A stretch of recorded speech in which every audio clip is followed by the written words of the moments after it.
Hey, future viewers. I don't know if my future self has talked about this yet, but I've been writing most of these videos a long time in advance. This is because, at the time of writing, my present self's computer is terrible, and I can't edit videos on it. Hopefully, this is the last review I'll ever have to write on a computer that isn't amazing. So, I don't usually do this, but with a pocket full of birthday money, I left the house one day to drive to some game stores and see what surprises awaited. I came back home much more satisfied than I expected, with 4 new retro games. I hope these two in particular catch your eye. I saw them side by side at the same store for very cheap, and knew I couldn't turn them down for the sake of intrigue. 2 of the most talked about bad games in history, and I got them in the same purchase on a whim. Superman I can play another time, but E.T., I don't have the means to play that game. I'm currently not interested in buying an Atari. I just wanted to have this artifact while I got the chance. Banjo-Kazooie needs no introduction. It should be obvious why I got this game. But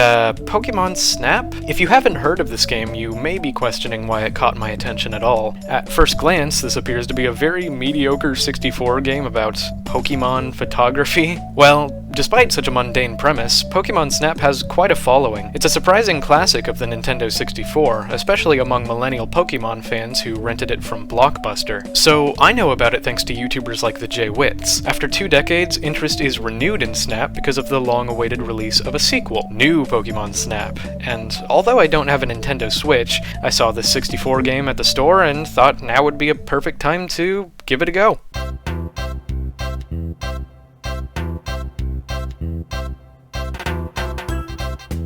If there's one soulless, overproduced brand to get sucked into, it's Pokémon. One of the most profitable franchises in all the world, featuring literally uncountable games, cartoon episodes, movies, plushies, comics, etc. This multimedia franchise is too big to fail. Personally, I'm a big fan of the games myself, although I got into them very late with X and Y. What I like about Pokémon is not the show, the story, or even really the gameplay, but the creatures. These are some of the most adorable and iconic animals in all of fantasy gaming. There are over 800 Pokémon now, and although the games have wavered in quality, the creature designs have remained consistently imaginative and sellable. Sometimes I regret that these things don't exist in real life for me to hug. The creatures themselves are what Pokémon Snap is all about. It's literally a game about sitting in a safari car and snapping pictures of the original 151 Pokémon. You play as this strange-looking boy named Todd Snap,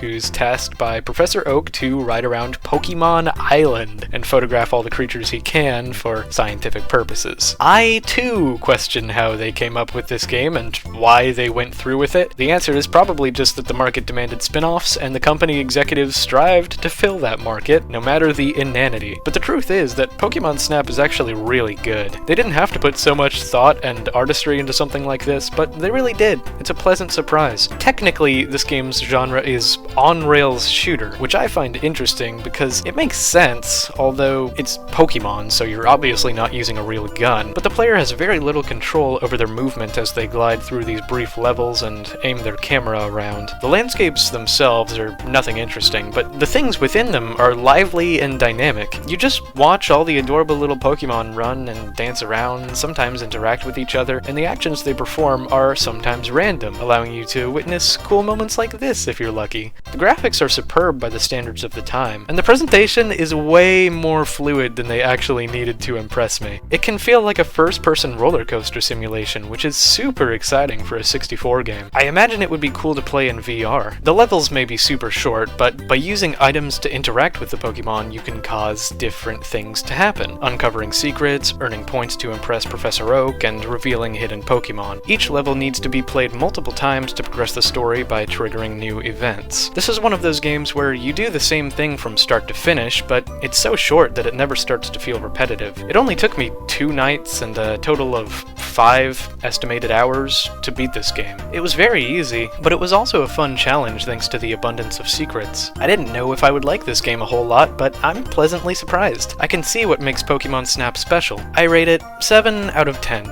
It's very good. No one would have been surprised if it were another stale, forgettable Pokemon spin-off, but here they made a short, casual, minigame experience where you can have fun and relax by watching adorable creatures prance around with cutting-edge graphics. The interactivity is very high for an on-rails shooter. The way they designed the secrets is pretty exciting in my opinion, and I see a lot of replay value for fans interested in achieving all the challenges, like snapping every Pokemon and beating every preset high score. It's a good sign when I don't want to stop playing a game, and this is one that did it for me, with the cherry on top being that I got some cool shots like these.